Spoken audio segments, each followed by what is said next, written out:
Okay, let's get started. Good morning, everybody. Good morning. My name is Karen Cloyd. I'm one of the co-chairs of West County Democrats. We're glad to have you with us. I had just commented I will be tickled to death to actually see people in person next month. We'll let Suzanne talk some more about our first in-person meeting since March of 2020, a little bit later. I have a pitch for you all first.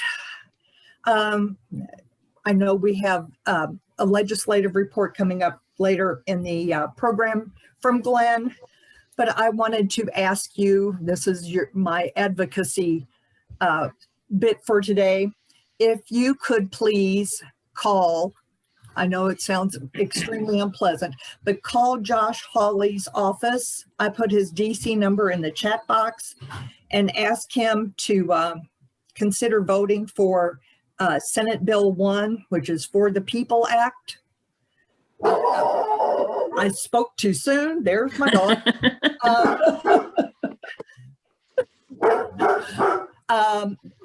S1 is the For the People Act. It will make safer our electoral process and so forth. There are many provisions. That's one included in the bill, which is Senator Blunt's issue with the legislation as it is.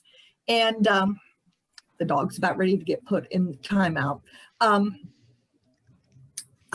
That's we know that Joe Manchin is opposed to it for that very reason.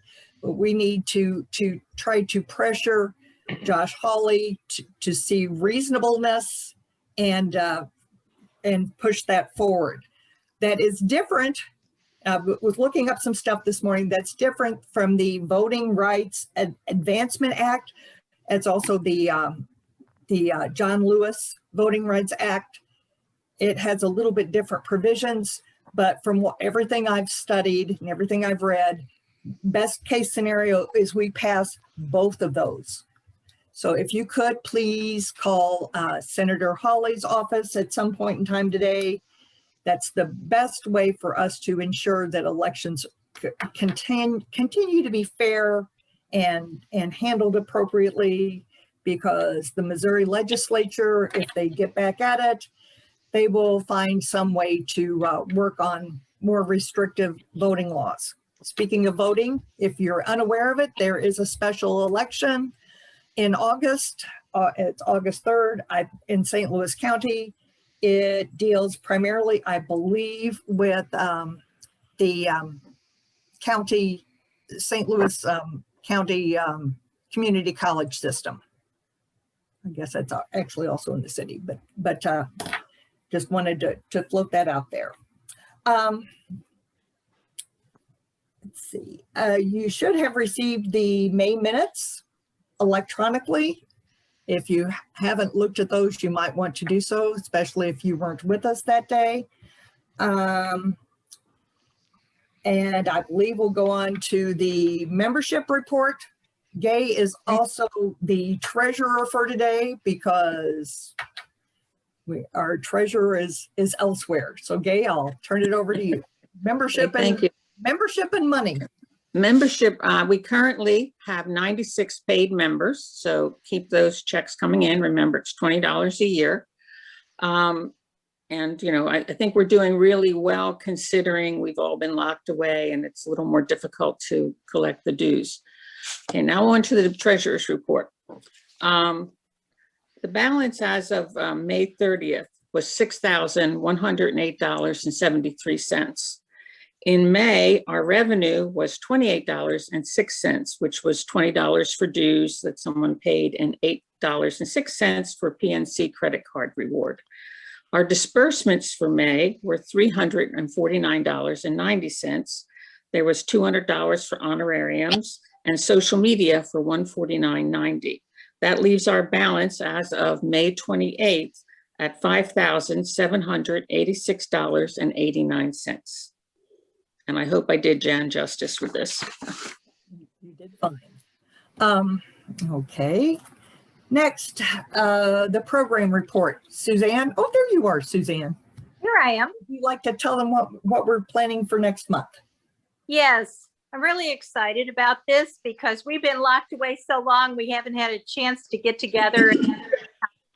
We are going to be going to Faust Park on July 12th.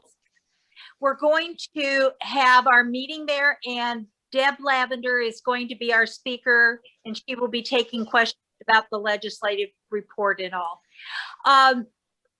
We are going to start a little bit early. We're going to open at 8:30, and from 8:30 to 9:30, we'll have coffee and snacks and all, and then we will begin our meeting at 9:30.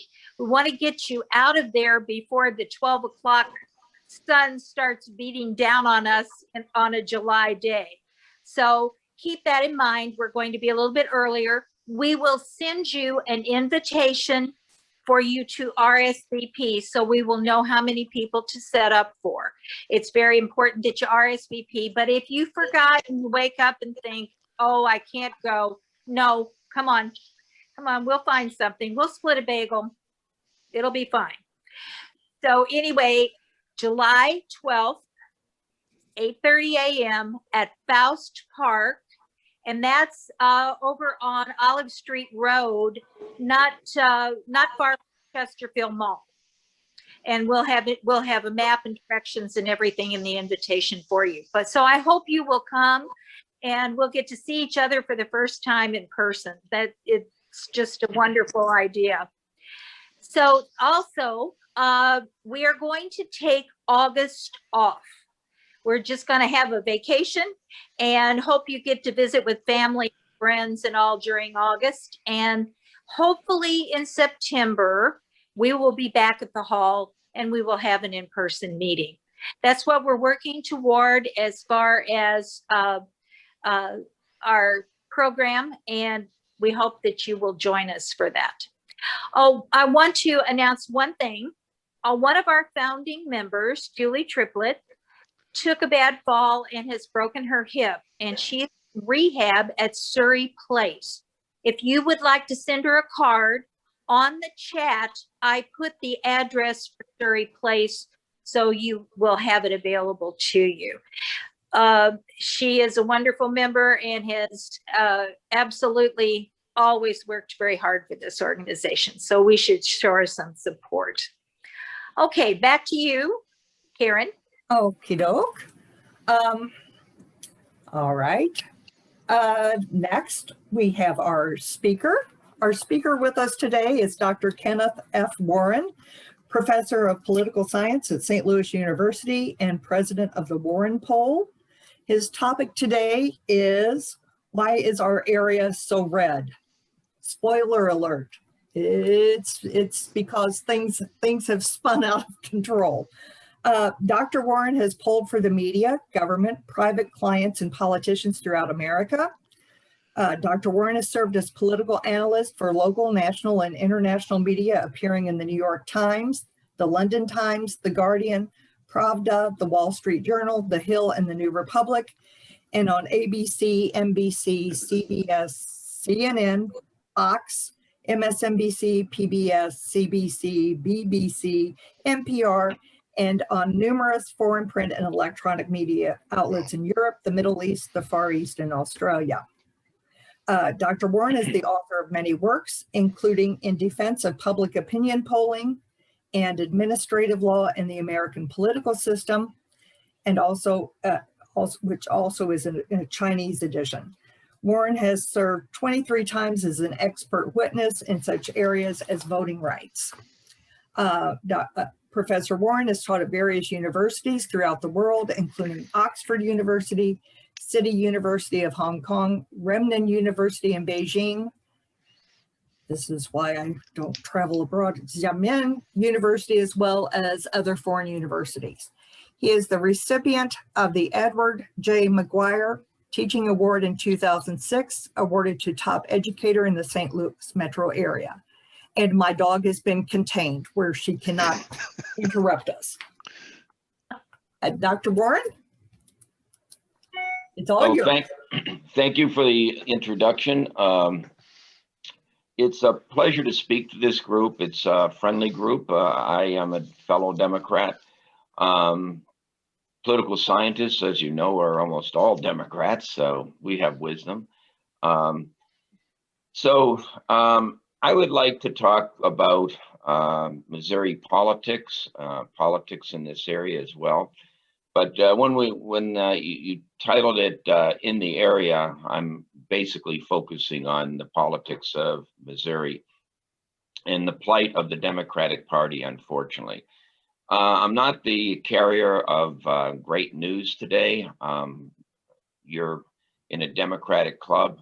A lot of what I'm going to say is you might consider elementary, but what I would like to do is not only tell you what you generally know, but I want to fill it in with a lot of specifics, a lot of statistics, so you understand the situation Democrats are in Missouri today.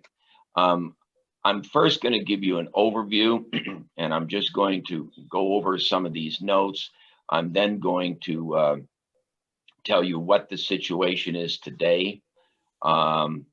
I want to look back on the history of Republicans versus Democrats in Missouri. And then I want to go into what are some of the things Democrats can do to try to rectify the situation in Missouri politics. So let me start off with an overview, and I'm going to be, after I do the overview that you can see in my notes here, I'm going to get into the history of Missouri going back to 1960, very briefly.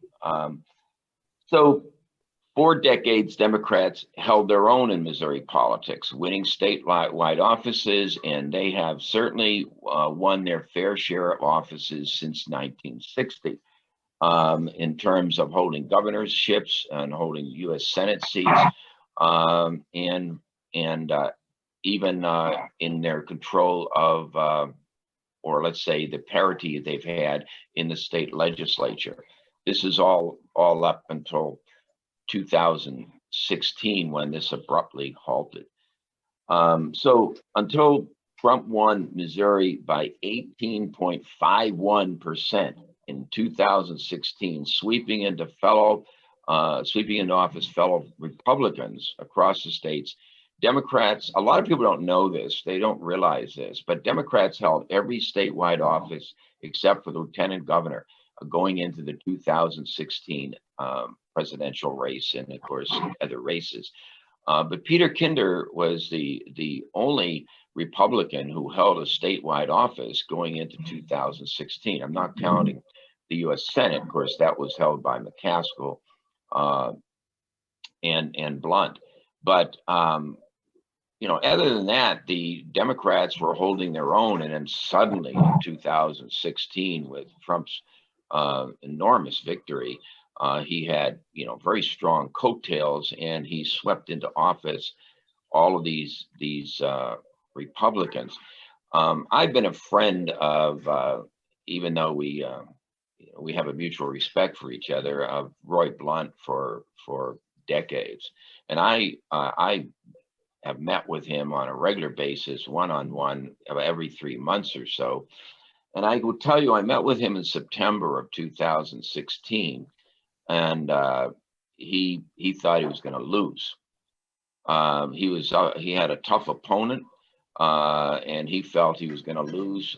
Polls showed that he was not faring very well. And then I saw him right after the election. I met with him again, and the first thing I said to him was, you know, you won because of Donald Trump. And I'll be honest with you, Roy Blunt is not a big fan of Donald Trump at all. And of course, this comes as a shock to some people because he's always standing beside him or behind him, and all, you know, when Trump was speaking. But, you know, politics is, you know what politics is like. And Blunt always used to claim that he had to do these things because he was in the Republican leadership. Well, when Jeff Flake was stepping aside as U.S. Senator from Republican U.S. Senator from Arizona, he made the comment that behind closed doors, Trump didn't have a fan in the U.S. Senate, and I believe that, and it just shows you how thick politics can be about how outwardly loyal people like Blunt seem to be, but behind the scenes there wasn't much support for Trump at all. And yet, Trump continues, and you kind of wonder. I've even though I've devoted my adult life to studying politics and I teach the presidency, I've always been baffled by the support Trump continues to have, even though, again, behind the scenes, people talk about how they don't like him. So it was not until Trump won this terrific victory in Missouri that Republicans took over control of the state, really. Republicans now hold, of course, and they have since 2011, a veto-proof majority in the state legislature.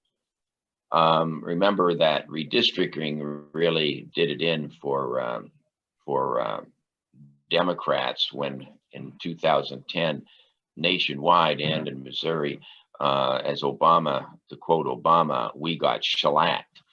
And the Democrats did, and unfortunately, it was a bad time to get shellacked because it was in a census year, and that allowed states throughout the United States to control state legislative bodies and other bodies that every state does redistricting somewhat differently, but it allowed Republicans to gain control of a lot of legislative bodies by redistricting, and starting with 2012 elections after they did the redistricting in 2011. But since 1996, Republicans have been gaining enormous voting strength throughout the state, and I will explain this in detail in a few minutes. Explaining the rise of Republican victories in the state of Missouri. I will show these sobering statistics, as they say, in a few minutes. Liberal Democratic politics, and again, I'm just giving you an overview, and I will come back and explain this more deeply. Liberal Democratic politics does not play well in Missouri, as it does in the Northeast and the West Coast. Missouri Democrats tend to be ideologically conservative, like Southern Democrats. This is what makes Missouri Dems out of sync with the National Democratic Party today, that is advancing a pretty aggressive liberal social agenda. Nicole Galloway just announced that she's not going to run. And of course, this allows the state or the Republican Party, I should say, to elect still another Republican, and that would mean that they would hold all statewide seats in Missouri. And I don't see how the Democrats are going to win that seat. If she ran, she would win re-election because incumbents win at a terrific rate, and always put your money on an incumbent, you will be a rich person. Let me give you a statistic. I just mentioned that. Do you have any guesses as to at what rate U.S. reps win re-election? Anyone have a guess?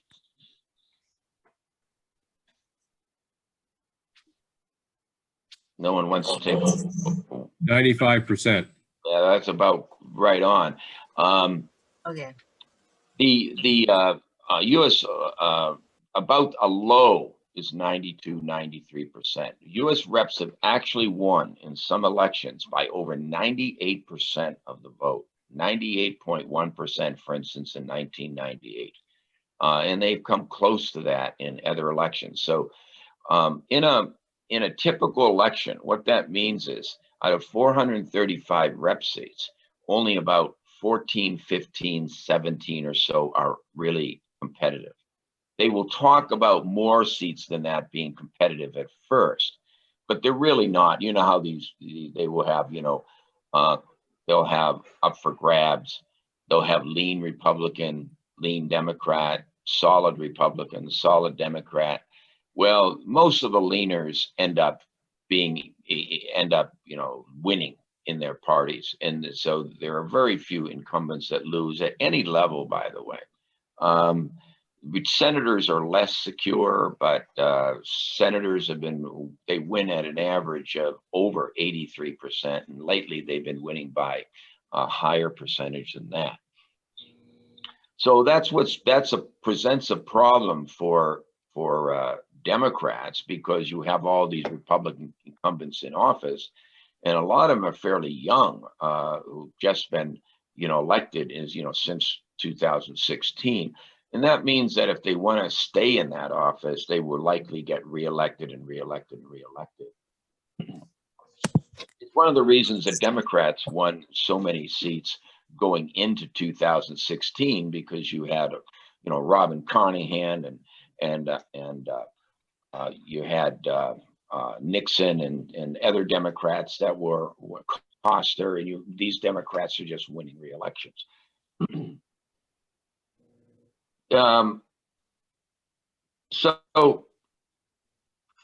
Point number 7, I've never seen in my lifetime Missouri Democrats in such tough shape as they are now. I mean, the Republican Party is just totally dominating in the state of Missouri. And the Democratic Party, point 8, the Democratic Party has failed to groom and run promising young stars in the Democratic Party. It almost seems to me that the Democrats have given up. And when I attend certain Democratic meetings, they talk very negatively, as I am talking right now. And it is true with somewhat good reason. The Democrats have failed to groom rising stars, and and they are out of touch with national Democratic politics. The big problem I see is that Democratic politics nationally is just out of sync with Missouri politics, or it's probably better to say Missouri Democrats are out of sync with national Democratic trends. This means that when people vote in Missouri, they are voting in part against a more liberal national agenda, because Missouri is just not a very liberal state at all. And of course, I see it differently than many of you. I don't know how many of you were born and raised in Missouri, but I was born and raised in Massachusetts. My PhD is from the University of Massachusetts in Amherst. Massachusetts Democrats are very different than Missouri Democrats. Missouri Democrats are more like Southern Democrats. They are very ideologically conservative. I used to run Bob McCullough's campaigns,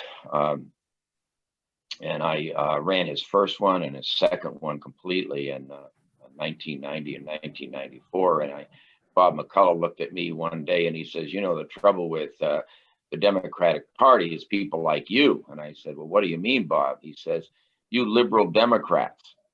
And I've always remembered it, because Bob McCullough was a very, very tough law and order conservative Democrat, very, very different than the Democrats I was used to growing up in the Boston area. And the liberal Democrats have pretty much taken over the Democratic Party. And so when people vote in Missouri, they're thinking of a lot of the things that have been pushed by national Democrats, particularly national Democrats, pretty much controlled by the liberal establishment. And I'm not saying that people like AOC have taken over the party, but certainly they've had an influence in moving the party somewhat left. I still think that overall the Democratic Party is not all that liberal, but it's certainly much, much more liberal than Missouri Democrats. And that means that when Missouri Democrats vote, a lot of them vote the party because they don't like the national liberal agenda. And I will get into more specific issues regarding that in a few moments. The foreseeable future of the Democratic Party in Missouri is bleak, very bleak. In fact, it may go from bad to worse, because you also have Republicans talking about redistricting again to try to take a seat, still a 7th seat away from Democrats. You know, already you have a situation where we've gone from holding, 3 seats out of the 9 seats, and of course now there's only 8. When we had redistricting after the 2010 census, Russ Carnahan's district was taken away, and there was nowhere for him to run. And I remember how people used to ask me, can he run against Wagner and win, and so forth and so forth, or can he run in the 2nd district and win? Can he run in the 1st district and win? He couldn't win in either district. It was pretty much impossible. 2nd district is very Republican. The 1st district was controlled by Lacy Clay, and there was no way he could win in a district that's about 50% black, with blacks voting about 90 to 95% for the black candidate. There was really no chance that Russ Carnahan could win. So the Democrats anyway lost another seat. And so now the Democrats are left with 2 U.S. House seats. And the Republicans are even talking about taking away Cleaver's district during the redistricting as a result of the 2020 census. Now, Missouri's not going to lose any seats, but the Republicans actually are thinking. I don't think they'll do it. It becomes a problem when you do away with a black seat. I've testified in many Voting Rights Act cases, and the reason that the Republicans, just so you know, targeted Russ Carnahan's district and not Lacy Clay's district in 2011 when they were doing the redistricting is because partisan gerrymandering is acceptable to the courts. I think it's not right that it is acceptable to the courts for a lot of constitutional reasons, but it is, and they pretty much said it's not a justiciable. It's not a justiciable issue. It's a political issue, and it's best left to the political arena to decide about seats. However, the Supreme Court will balk at racial gerrymandering. So the reason, again, Russ Carnahan's seat was targeted and not Cleaver's seat or Clay's seat is because there would probably be a challenge to the Republicans, and the Republicans would likely lose. So to try to do away with Cleaver's seat, of course, our black representative from the KC area, this would be difficult because it might not survive a court challenge because it would be racial gerrymandering. So I think the Republicans are talking about doing it, but I don't think they will. Now, when we look at the 2022 elections, we see that it's somewhat hopeless for the Democratic Party, although things could change. First of all, as I mentioned, incumbents normally have a very high re-election rate nationally and in Missouri. So knocking off incumbents will not be easy.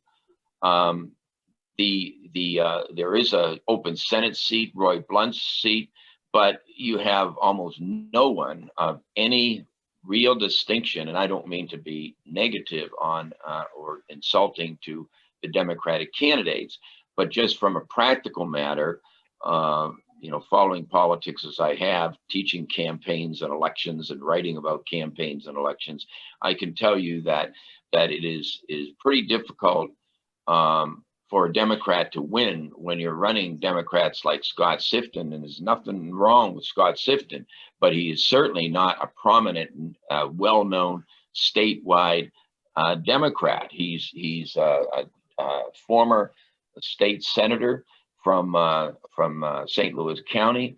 Hardly anyone knows who he is, and that's tough. It's tough for him to raise money. It's tough for him to attract media attention, and he would be running against Republicans with statewide notoriety. And the other ones as well, all the candidates that I've listed here, Lucas Kuntz, an ex-Marine working for a nonprofit, focusing on shaping corporate monopolies. Hardly a well-known name. The new mayor of Kansas City, Quinton Lucas, he's thinking of possibly running. But guess what? And of course, don't take it the wrong way as a racist statement, but no black has won statewide office in Missouri, and there's a reason for it. I mean, I'm sorry, but my research of blacks trying to win statewide office in Missouri, it's very difficult because rural Missourians, I hate to tell you in particular, will vote against black candidates. So that's been a problem. Because of that, he's very popular in, Williams is very popular in Kansas City, and he's a good candidate, but running in statewide Missouri will present a problem. Ask Barack Obama, who won nationally in 2008 and 2012, but did poorly in Missouri. And I have a chart I would like to show you on that, showing you how racist the vote has been in Missouri. When you look by county, by county, by county, in rural Missouri, you'll see people like Alan Wheat, who ran for U.S. Senate, and he got clobbered in rural counties. And when I compared him to white U.S. Senate candidates before and after him, Alan Wheat did demonstrably worse in county after county after county. And there was no reason for it because Alan Wheat was a very well-qualified Democratic candidate. Dr. Warren? Yes. We're not seeing your screen. Did you want to share it? Yeah, you haven't seen it from the beginning? No, sir. Well, at first you said you did, so I'm a little. There we go. Okay, well, I'm sorry about that. I'm glad you told me about it. I don't know what happened to it. Okay, so there are other candidates are running in the Democratic Party, but they're not well known. You have people like Nixon, McCaskill, and Kander, but they don't want to run. So Nixon, McCaskill are up there in years, and they have no interest in returning to politics. Kander is younger and a very good candidate, but he's had some post-traumatic stress syndrome problems, and he even bowed out of a mayoral race in Kansas City that he could have won. He was very popular, but he's out of politics as well. So looking back to the Democratic Party's parity with the Republican Party in Missouri, here's a very brief statistical profile since 1960. So these statistics show how there was parity between the Republican and Democratic parties overall. When you look at the governorships held since 1960s, I went back and counted them all. You had 10 of them, and 5 were Democrats and 5 Republicans. You can't get much more even than that. In terms of U.S. Senate seats held, 5 Democratic seats and 6 Republican seats. In terms of U.S. Rep seats held since 1960, 18 Democrat seats, 19 Republican. See, so you had a very even, very even competition between Republicans and Democrats since 1960. Even the Missouri legislature, a friend of mine who is former state rep told me in the 1990s, he told me, when he was there, the Democrats controlled the state legislature. So since the 1900s, I'm going back a lot farther now, Missouri, of course, was known as the best bellwether state. As a result, I used to be interviewed along with people like Terry Jones and Robertson. We used to be interviewed like crazy by the foreign press, from Japan to Australia to European news outlets. We were interviewed like crazy, as well as nationally, because when they came over to do a presidential race, they went to Missouri or Ohio because those were the great bellwether states. Bellwether, of course, is the state that, you know, as Missouri went, so did the nation. And it went so every single election since 1900, except in 1956, when it went for Adlai Stevenson. Okay, so that was the past. And I presented a situation where Missouri Democrats were pretty equal in competing with Republicans. And Missouri was known as a bellwether state because it did go for Republicans and Democrats when it was in a presidential year. When it was a Democratic year, Missouri went with that Democrat. When it was a Republican year, they went with that Republican. So Missouri's Republican and Democratic parties were in parity. So what is the situation today? All Missouri statewide office holders are Republican, except for Nicole Galloway. Both Missouri U.S. representatives are Republican, Blunt and Hawley, which has not been very typical in Missouri's history. 6 of the 8 Missouri U.S. reps are Republican. Missouri politics is dominated today by a Republican governor, with Republicans holding over 70% of the seats in both houses of the state legislative body. In other words, the Republicans can pretty much do what they want, and they have. Although Clinton won Missouri twice in 1992 and 1996, since 1996, Missouri has become increasingly Republican. Democratic presidential candidates have not won since Clinton won in 1996, because a lot of things have changed in Missouri, thus causing Missouri to lose its bellwether status. Not only have Republican presidential candidates won since 1996, but they've won at increasing margins. Their victories have become almost blowout victories, as Romney's was. Romney won Missouri when he lost rather comfortably in 2012 nationally. He won Missouri by 9.7% of the vote. And then Trump goes on 4 years later to win by 18.5%. And then he won by over 15% in 2020. So you know, it doesn't look good for the Missouri Democratic Party. The presidential vote is somewhat symbolic of how it's been going for other Democrats running for political office.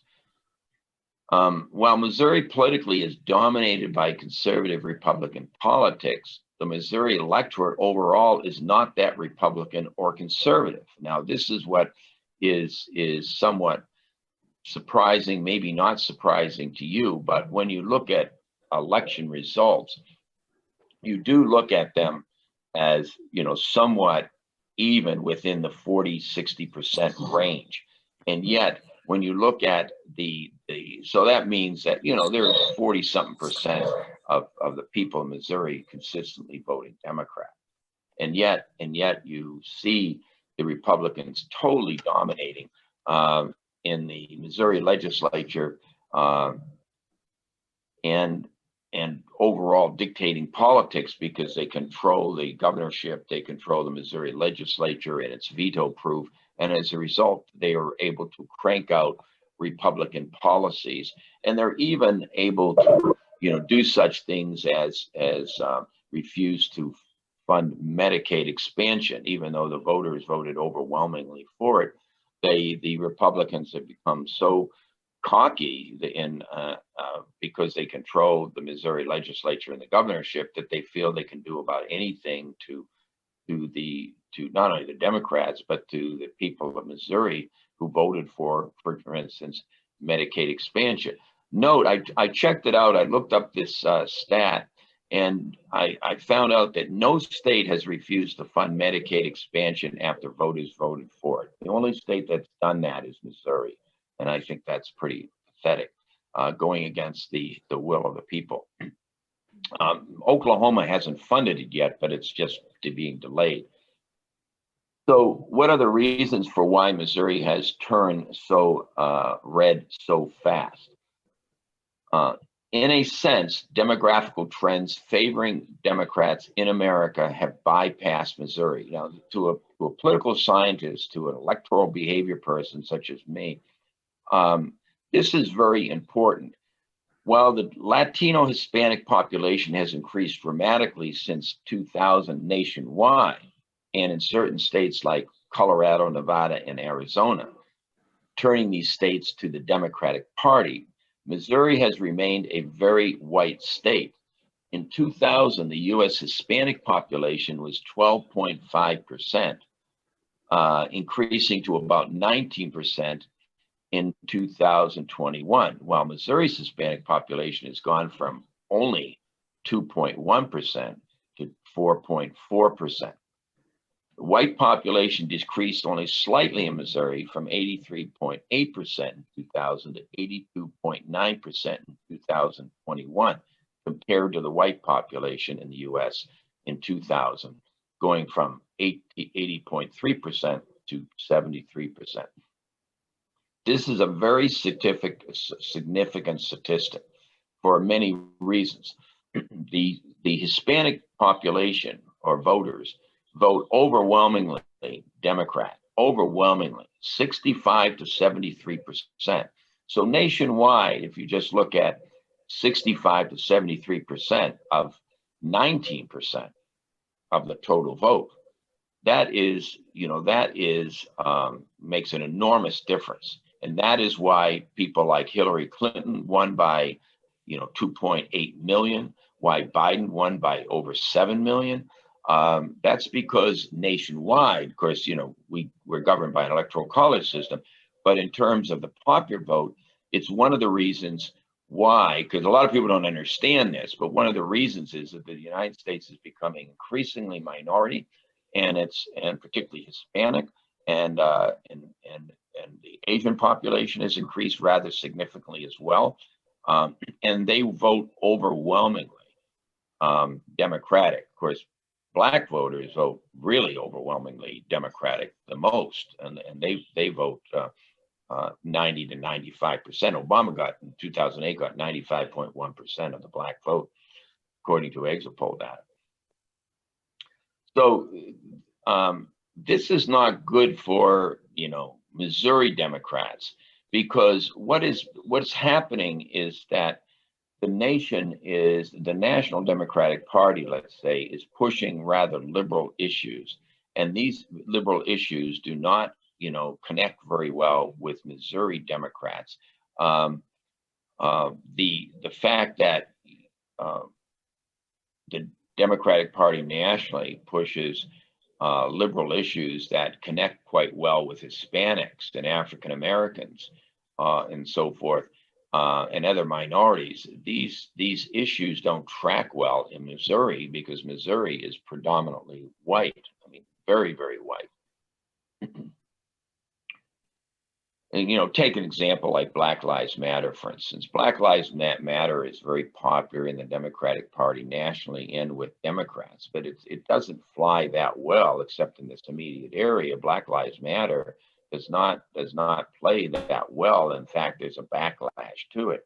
Understand that political science studies have shown that there was an enormous backlash to Barack Obama in the presidency. And what surfaced was what political scientists call, and it's actually called this by name, good old-fashioned racism, as opposed to symbolic racism, which includes things like busing and so forth, where the reaction to it is mostly considered symbolic racism. No, Barack Obama, not that of course it was his fault, but the very fact that a Black family occupied the White House was resented by a lot of whites, particularly rural whites, who resent Black power, who resent Hispanic power, and feel very threatened by the influx of minorities, where it is projected that by 2045 to 2050, the United States will be a majority minority population. That has caused Republicans to desperately try to suppress the vote, because they know that if you go by if you allow all people to vote, the Republicans stand no chance of winning. And so they're now taking the tactic that let's try to suppress the vote, and that's what they're doing like crazy all over the United States in these various states, such as, it's been well played in Arizona and Georgia, that they're trying to, creatively create different ways for suppressing the vote. Nationwide, Democrats have made appeals to minorities, but these appeals tend to fall flat on not predominantly white Missourians. So Democrats have made appeals to minority, but these appeals tend to fall flat on white Missourians, I should say. Another thing that has caused problems for Democrats in Missouri is the evangelical population. The evangelical population is enormous in Missouri. Nationally, it's 25%. In Missouri, it's 38%. So, and this according to exit poll data. And since evangelicals vote overwhelmingly Republican, about 77% do, it means that the awakening of the evangelical vote, and this was carried out by Karl Rove at point number 6 here in this category.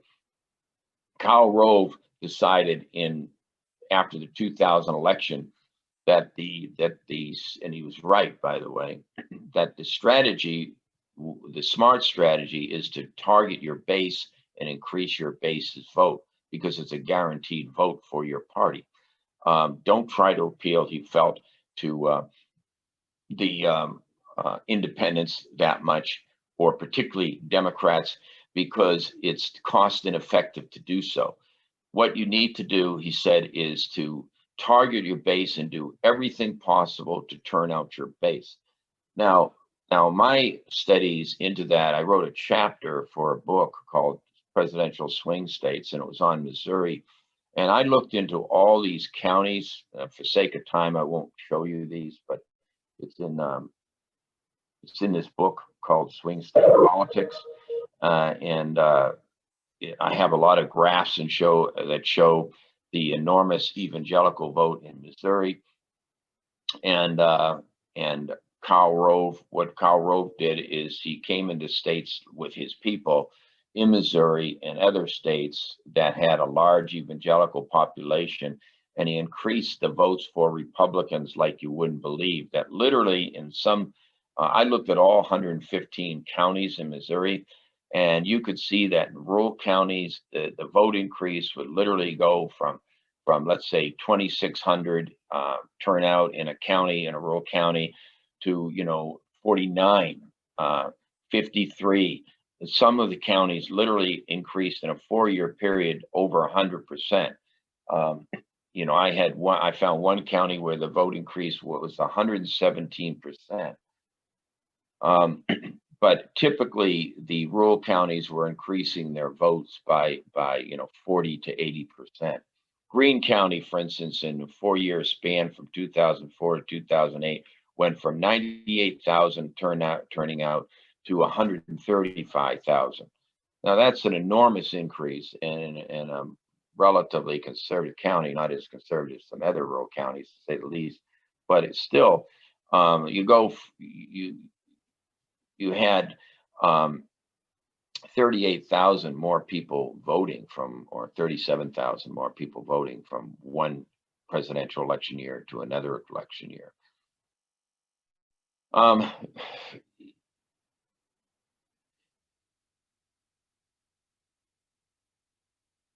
Okay, so pretty much extemporaneously, I've covered most of these points here. Here, point number 8. my research for the presidential candidate shows that votes for Democratic presidential candidates between 1996 and 2012 increased 19%, but 63% for Republican presidential candidates. So even though Democrats have done a relatively good job in increasing the turnout or votes for Democratic candidates, the Republicans have outpaced them by over 3 times. And that's because of the enormous turnout increases in Republican counties. And as a comment on that, I'm not sure that these counts are true counts. I really question how that many people can increase from one year to the next. And even to make a comment on this, Roy Blunt shared that concern as well. So is there funny business going on in rural counties? I work for Election Integrity, where I went to conducting election verification exit polls.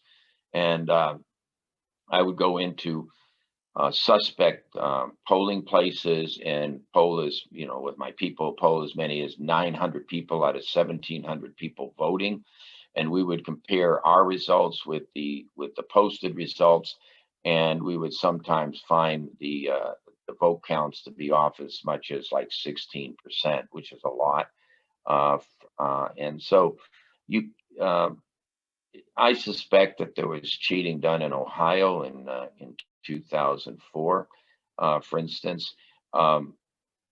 And this has to do with bogus counts by corrupted voting machines. But that's my cynicism coming out. I do have reason to think that what I'm alleging is true. I've already gone over racist voting in Missouri, but there's a chart in this. If you have time to just look at it, if you want to see some real evidence of racist voting, let me turn to this.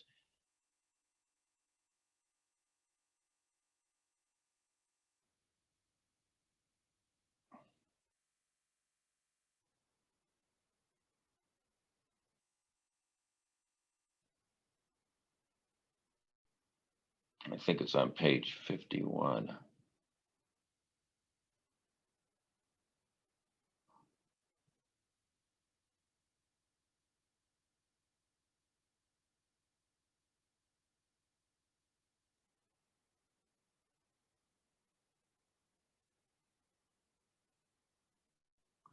Okay, now if you want to see some racist voting, can you see this chart?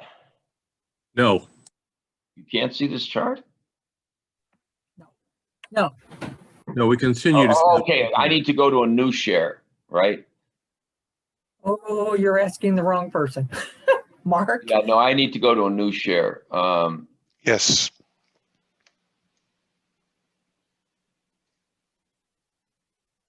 Can you see it now? Yeah. Yes. All right. Well, this is a pretty, if you look at it carefully, what this shows is the Obama vote. And this is the constant, that's the Obama vote in Missouri, okay, in 2008 and 2012. Okay, if you look at the Obama vote, and now, which is a constant, and you look at Nixon in 2008, Nixon got 238,700 votes more than Obama did. Now, this is very unusual because normally the president is on top of the ticket, and the presidential candidate of your party normally receives the most votes. Okay, so what you have here, though, is you got this rejection of Obama in Missouri. Again, remember, he won nationally in a rather comfortable victory, and he loses in Missouri. And he's black, and a black candidate is proven in our history has not done well in particularly rural counties. But as one union leader told me one time in the St. Louis area, told me the racism was not just blatant in rural Missouri; it was also even blatant in his area, because he said he had a lot of nasty racist calls to the union, asking the union how the St. Louis labor union could support in bad terms Obama, you know, a black candidate.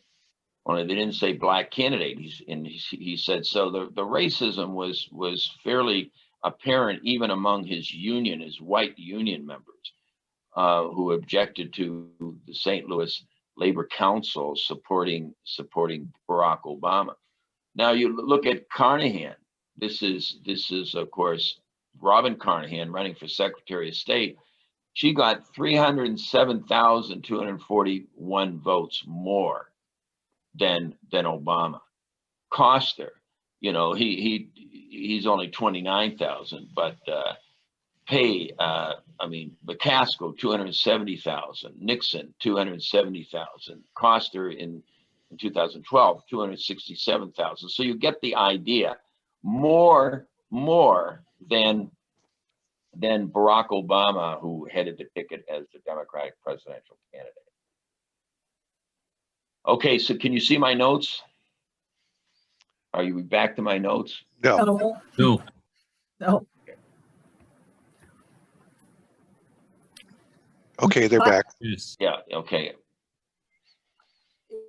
If I may interrupt just a second, if you have questions for Dr. Warren, please enter them in the chat box at the bottom of your screen. Well, Yeah, I'm gonna sum up here in a couple minutes, okay? All And then right. take questions. All right, sounds good. Thank you. Okay, see, I'm right at the end here.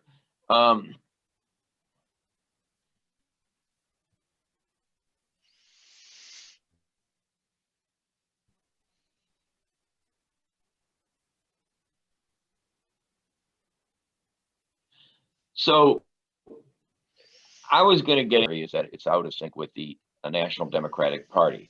So in a way, the Democratic Party nationally has written off Missouri as Obama wrote off Missouri in 2012 because of the evangelical vote. I was told that directly by the Obama people, and so he just withdrew from Missouri. And Democrats since have not, really tried to compete in Missouri. Biden also withdrew from Missouri. He competed at first, but then decided it wasn't cost effective to waste money trying to win in Missouri. So the National Democratic Party has written it off.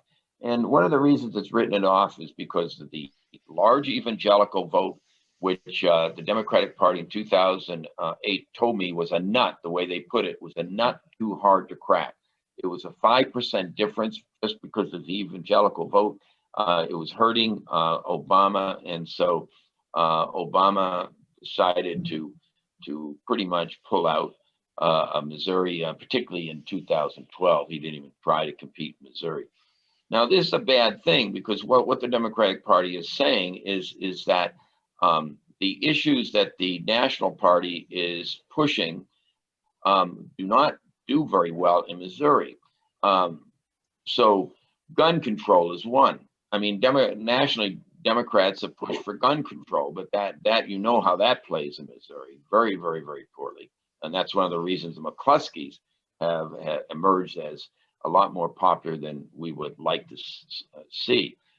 Recently, Democrats have backed other issues that do not play well in Missouri, such as Black Lives Matter, defunding the police and defunding the military. I think that's, to be blunt, is pretty stupid to be saying that. And even Obama mentioned that in an interview that Democrats are going to lose a lot of House seats and Senate seats by pushing defunding the police and defunding the military, particularly in the way they're using the rhetoric. I mean, defunding the military, that's a very strong word. When Cori Bush talked about defunding the police and military, even Jill Shoup ran quickly away from the issue in her race against Ann Wagner because she knew it would cost her votes. The bottom line is this: Democrats in Missouri must think long and hard on what they need to do to rebuild their party in Missouri. Right now, Missouri Democrats are not competitive, and they must figure out why. What does the Democratic Party need to do to appeal to more Missouri voters? So that I will leave it there and open it to questions. That is the question. Okay, first question. If you could please, Professor Warren, send your PowerPoint to our Zoom master so we can download it and read it later because we missed some of the initial things. I can do that. Okay, that was actually the first question. I will also send the book that where I did a chapter. I know it's chapter 2, and I think to your Democratic members, you might enjoy that. It's the whole book, and that's I only showed you one chart from it, but there's a lot of other charts that just looking at them will I think be interesting to your group. Here's an interesting question. I'm hearing talk that the GOP wants a St. Charles County centered congressional seat, like talk of the 2nd district going more into St. Charles County. I hadn't heard this. So Bob Onder can be the candidate. That would seem to indicate an internal war within the Republican Party. Could this happen, and will it happen? And will they implode? So could you ask that again, because it seemed like the 2nd congressional district, as I understand it, wants to expand more into St. Charles County? St. Charles County. Apparently, so Bob Onder can be the candidate. That would seem to indicate that there was some kind of internal battle between the Republican Party. I hadn't heard about Bob Onder wanting to be a congressman. Well, partisanship is the greatest determinant of vote choice. Okay, that's images second and issues last. So in saying that, if the Democrats would not stand much of a chance of winning if you expand more into St. Charles County, because St. Charles County is quite Republican. So I don't see the advantage of Democrats doing that. Is there a follow-up question to that? Because that's my insight into it. You want to actually there is. Dennis asked, although the congressional districts will be drawn by the legislature, the state rep and Senate districts are supposed to be drawn by House and Senate redistricting committees with equal numbers of Dems and GOP, although still likely to go to the courts for final resolution. What do you see as the prospects for more balanced state House and Senate districts? No, the Republicans control the process. So regardless of who's drawing them, when Republicans, whether it's committee, state legislative body, it doesn't make any difference really as long as the Republican Party controls the process. They're going to do what they need to do to boldly draw districts that favor them. That's why I said earlier that the Republicans are even toying with the idea of doing away with Cleaver's district.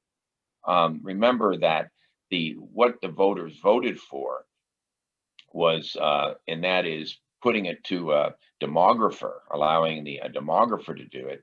The Republicans were able to put this on the ballot again and remember, phrase it in such a terrible way that it looked like a reform measure. And the people voted for it. I feared that would happen because, I read the thing, over and over again. And I thought, oh, how did the Secretary of State, of course, a Republican, ever allow this to be on the ballot this way? Because the wording was so unfair that the people then voted against what they voted for 2 years previously. So that demographer is now out, and the Republican Party did that in order to control the redistricting process. So I'm very pessimistic about any fairness coming about the redrawing of districts anywhere in the state that favor Democrats. Okay. Fair, just equal. Another question. What about the age of the population in rural Missouri? What about population changes in rural counties? I read that to mean, can we hope that some of those people will just age out of the voting system? Well, that's always been the hope because, you know, in the St. Louis University has a poll. I'm the associate director of the poll. And we polled on those races and we saw that older people, no question, were overwhelmingly for Republicans and Donald Trump, for instance, and Parson. Younger people were overwhelmingly for Galloway and for Biden. So there's no question that the hope of the Democratic Party is in the younger people voting, you know, playing a greater role, and older people literally, it's a terrible thing, but dying off, and that would favor the Democratic Party in the long run. But you know, there's a lot of old Democrats like us.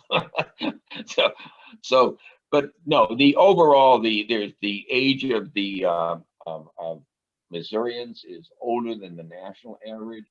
That is because Missouri is not considered a, you know, a trendy state.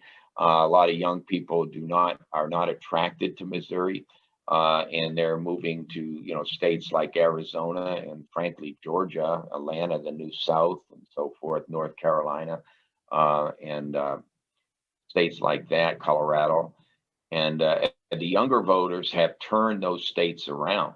Not only have you had growing Hispanic populations in some of those states, but you've had younger voters, and particularly, for instance, in Virginia, in Northern Virginia, you know, that younger voters have turned Virginia around because they're very liberal, and there's a lot of younger voters in Northern Virginia. Virginia has become a blue state. It's hard to believe, part of the solid South, but Virginia has become a blue state because of younger voters, professional voters. Yes, apparently we don't seem to be too interested in Missouri into bringing in young people. Well, I think a lot of us are, particularly companies like Centene, and then you get, you know, Parson, you know, saying what he said about Centene, and it's just, you know, awful, just dreadful, because the Republicans have become so arrogant in Missouri, and again, and it's sad to say, but with good reasons, because they're drunk with power in Missouri, and so then they have the audacity to tell Centene to, you know, what Parsons told Centene, you know, you're not, you know, he's talking about how embarrassing, you know, Missouri is, you know, as a health provider, and then you have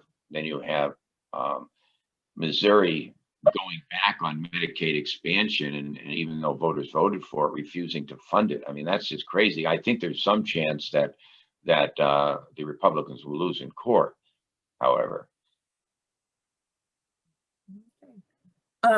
I don't see any other questions. I want to be respectful of Dr. Warren's time. Did I miss anything in the chat box? I have my hand raised to ask a question. Oh, Harvey. Harvey, Thank good to see you. Good to see you, Dr. Warren. My question is about the influence of talk radio in Missouri. I have tried real hard to find liberal talk radio that all the talking heads say exists. I don't see it here in Missouri, and I'm wondering what effect all the right-wing talk radio folks have on our voters. Well, that's a great question, and actually I've devoted quite a bit of time to it. I wrote about this in a chapter in one of my books. Talk radio is necessarily conservative in not only Missouri, but nationwide. It's overall fairly, you know, even in my home area of Boston, there's more conservative talk radio than you would think in a liberal state. And the reason for it is that I work, you know, some of you might have heard me on Ray Hartman. I do his show rather consistently. But Ray Hartman happens to be a liberal voice, but those on KTRS radio, but most are conservative. You know, KMOX has conservative talk shows. And that's because the listeners are basically conservatives. And so it's all about money. And when you try to do liberal shows, it's just true that more conservatives listen to talk radio. And so when I'm on, for instance, a lot of people don't like what I have to say. I know the feedback has been mostly from conservatives, and they don't like it, what I have to say. So it is a fact that nationally, that the basic talk radio audience is conservatives, is Republican. And when they try to do liberal talk shows, they don't fare very well. The audience tends to reject them. So if they would play well if liberals listen to talk radio, but by and large, liberals don't. I mean, liberals listen to NPR, but that's not real talk radio. Thank you. Anything else? Oh, okay. Well, thank you again, Dr. Warren. We appreciate your time with us this morning very much. Well, I appreciate your group, and I want your group to go out there and try to turn it around, do whatever they can to try to get more people to vote Democrat in the state of Missouri. Thank you again. You're welcome to stay with us. We're going to have the legislative report from Glenn. Are you with us, Glenn? Yes, I am. Okie dokie. Good morning. And it's nice not to be the most distressing and disturbing speaker of the day. First of all, Mitch McConnell refuses to believe that Joe Biden will do anything well. We still have the same situation we had with Obama, where Mitch McConnell is refusing basically to work with him at all and is very proud of that fact. And as a result, I hate to say it because I like our president, but he needs to get off this bipartisan kick and just do what he can before the 2022 election. Because it's becoming very obvious that we're not going to get major progress on the issues we're looking at, such as infrastructure even, with Mitch McConnell dedicated not to improving America, but to stopping Democrats. There's been a lot in the national media about the quote unquote rich unemployment benefits keeping people out of the workplace. That's become dogma, especially on right-wing radio and even in many newspapers and even on local TV stations. However, a few things to remember.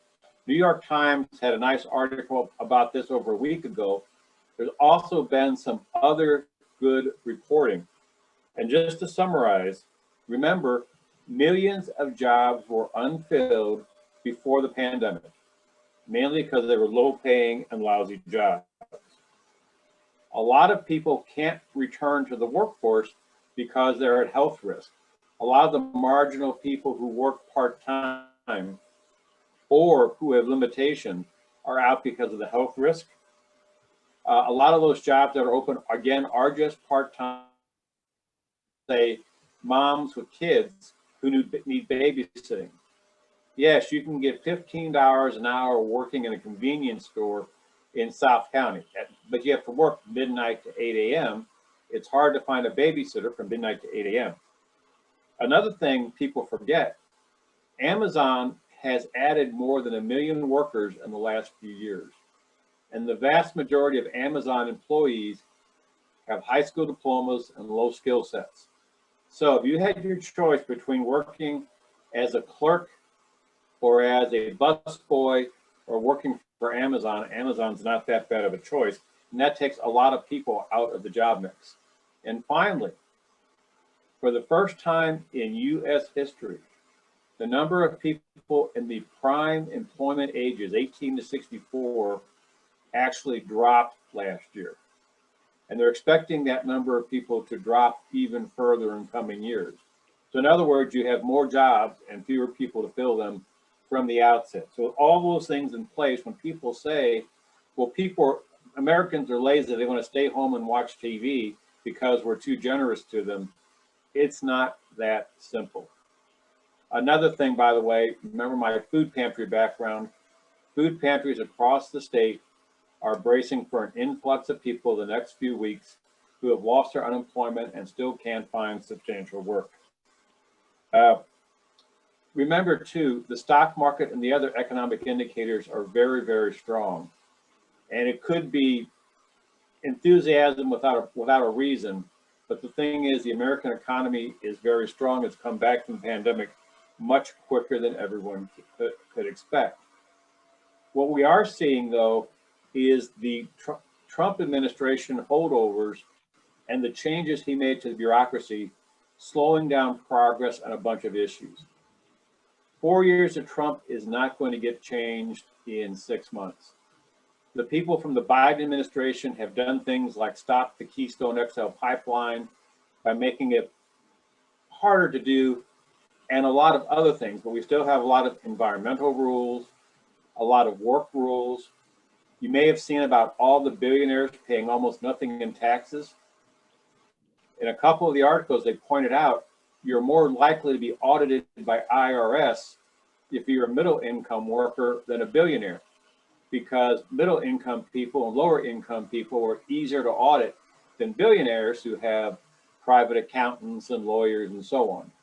But because we've had a long trend of decreasing the number of people in the federal workforce, including IRS auditors and Department of Labor auditors and so on, it's going to take a while for that part of the federal government to get back to where we traditionally wanted it to be.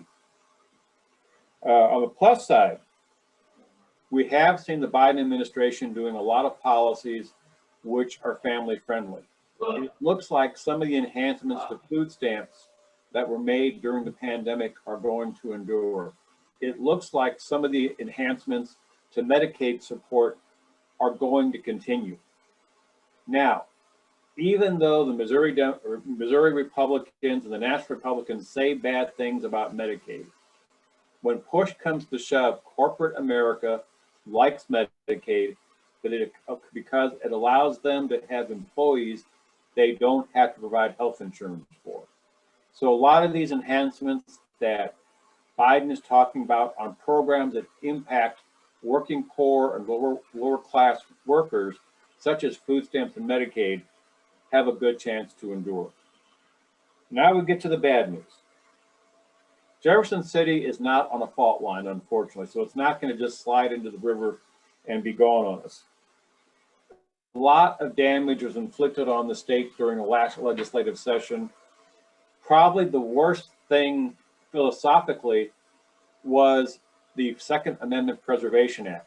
That's the bill that could cause a sheriff or police department to be fined $50,000 if their local law enforcement cooperates with federal law enforcement on drug crime and law and gun crime. Drugs and guns are very tightly linked. If you want to reduce drug activity, you need to control guns. It's simple as that. But now we're taking away one of the big tools where St. Louis, Kansas City, and other cities worked very closely with the feds. That's gone now.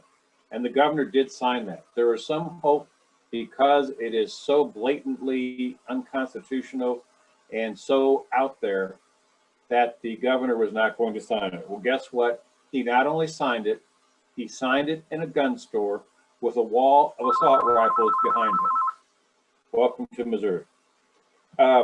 Another thing coming up is the fact that we're probably going to have some special sessions. That's because the legislature didn't get all their work done during the session, even on critical things. The big thing is called the Federal Reimbursement Allowance.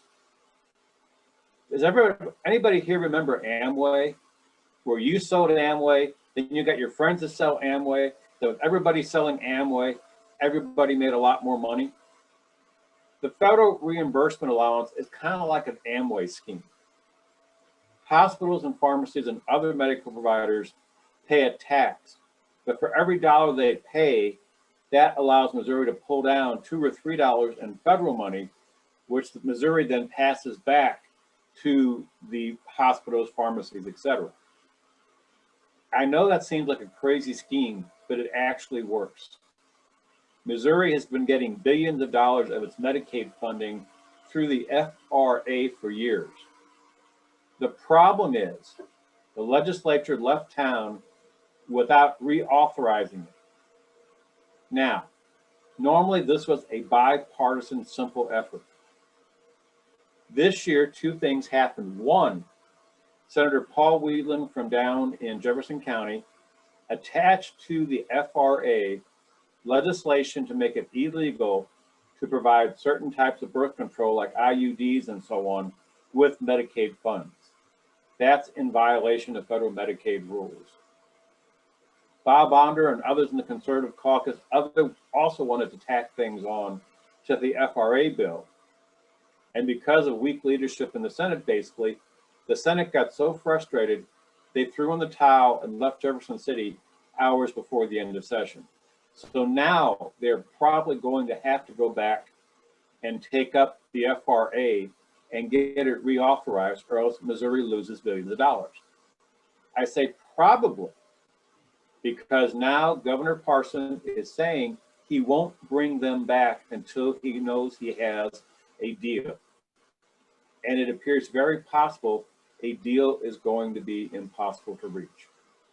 The governor is trying to use a hammer on the legislature, even though Missouri has billions of dollars in the bank from federal funds from the pandemic, plus Missouri state revenue is up about $2 billion this year from last year. Even with all that money sitting around, the governor is saying that if the FRA is not extended, he will make drastic cuts across the board in Missouri's new budget year starting July 1st. So in other words, K through 12 education, higher education, everything the governor can touch would be have funds withheld so it could still pay for the traditional Medicaid program. That would be disastrous, especially for schools. Even if the schools aren't cut, imagine being a school administrator in July, not knowing what kind of money you're going to have when you open schools in August. Imagine what that does to your budget, to your obligations, your contract with teachers, the need to buy diesel fuel or gasoline for your buses and everything else. This could be a major, major problem. And some other Republicans are not willing to allow common sense to overcome their ideology. Speaking of Medicaid expansion, there's a court hearing on June 18th. However, let's not forget all cases against the state of Missouri go to court in Cole County. Cole County does not have the bipartisan court plan. The head of the circuit, John Beadham, is hearing this case. He is a Republican who is up for re-election next year. He has not always been the most consistent enforcer of the state constitution. It is very, very possible that this process of getting Medicaid expansion, even though it was voted on by the people, even though it is now part of the state constitution, this could be drawn out very easily for 2 or 3 years by the Republicans, by using Republican judges and just getting things delayed, requiring a lot of discovery. And remember, the two people who should be pushing this for our state, the Attorney General and the Secretary of State, are both against Medicaid expansion. And in fact, Attorney General Eric Schmidt even said the other week, he cannot look at challenges to the Missouri Sunshine Law because of non-compliance by Mike Parson, because the governor is a client of the Attorney General's office. As I read the state constitution, the Attorney General works for 6 million Missourians and for the Constitution, not for one governor, but that's not the way he sees it. Altogether, besides the FRA, they also have to look at congressional redistricting. It looks like the numbers they need won't be available until September and possibly even a little bit later than that. The Missouri House and Senate must pass a redistricting plan, which will almost certainly wind up in the courts. they're going to have a narrow time frame between when they get the numbers and when filing is supposed to open in Jefferson City for those seats. So this would be very, very interesting. As was mentioned earlier, there are all sorts of things out there. Some Republicans are talking about going from 2 Democratic seats to 1. There's talking about rearranging how the districts are set up so that St. Charles County becomes a center of a congressional district. There's talk about rearranging it. The first district pretty well has to be a majority minority district because of its Black history. However, it's possible that they could draw lines that would make it very hard for not just Cori Bush, but for any Democrat to carry a new first district by taking it more into certain parts of St. Louis County, or maybe even putting a little St. Charles County out by how they draw the lines. So that could be interesting. They could have a case where the district on paper meets the minority requirements in the Voting Rights Act, but isn't really going to do it. There are, again, about a dozen other proposed special session topics out there, including everything from a ban on critical race theory, which I think the legislators who are against it don't even understand what critical race theory is. More importantly, this would set an example for the legislature to take total control over school curriculum. So instead of school board, teachers and administrators deciding what the kids are getting taught in school and how it's taught, you could have the state legislature, many of whom don't even have a college education, many of whom do not have much interest in education, deciding what's appropriate to teach Missouri kids. Also, election security. Around the country, we're seeing this in other states. There are forces in Missouri that want Missouri to be just as bad as the other states on election security and on voters' rights and voter ID and things like that. It is very possible that they may have the connections to get a special session on that, just because all the other Republican states are doing it, and the Missouri Republicans don't want to be left out. They don't want to be the one kid at the table who's not wearing the purple necklace this week. Other than that, we're going to see a lot of things behind the scenes. By the time the census data comes out, they're also going to have the quote unquote nonpartisan commission looking at drawing state rep and state senate seats. That will be interesting because we know the city of St. Louis has lost population. We know St. Charles County has gained population. We also know many of the rural counties, especially in northern Missouri, have lost population. We have situations now where some of the state rep seats in northern Missouri take all or part of 5 counties. Because of the population shifts, a couple of those seats could go to 6 counties. So there's going to be a lot of jockeying, a lot of things going on.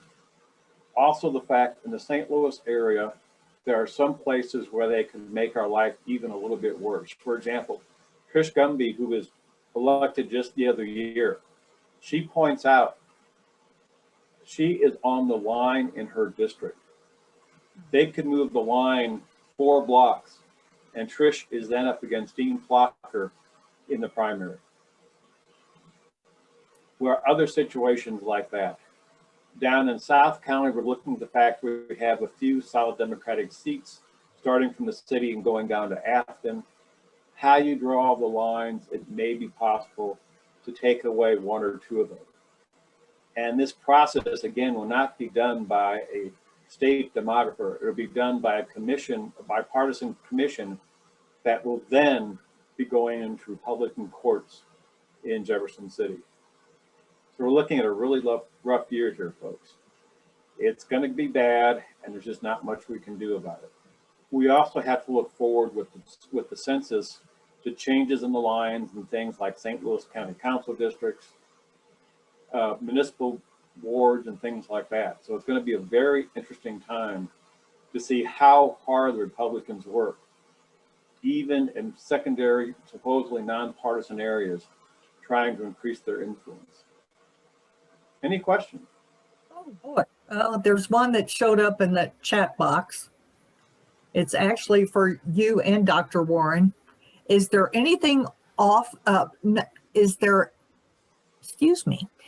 nothing positive to offer us or a possible course of action for Dems? Like, apparently we've not, it's like not having hit rock bottom yet before we can start to crawl our way out. Is that where we're heading? Mike Butler, who's the current state party chair, and Doug Beck, who's Senate District 1, both said Democrats were able to leverage some things this year in Jefferson City. For example, the fuel tax increase only got passed because of Democratic votes. There are a few places where we have leverage because the Republicans aren't united, because the Republicans all buy into some of them buy into the no new taxes ever position.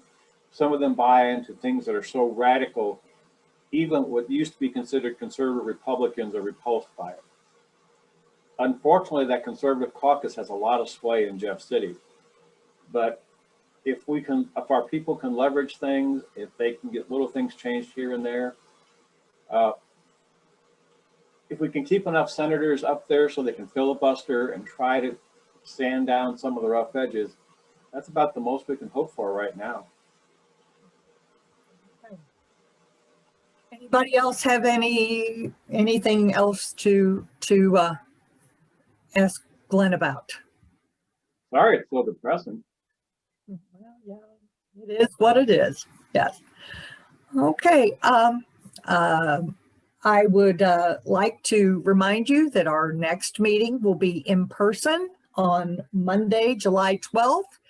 Please look for an email from us regarding an RSVP of sorts. We will be providing light refreshments and hope to see you all on Monday, July 12th at Faust Park. Thank you for joining us today.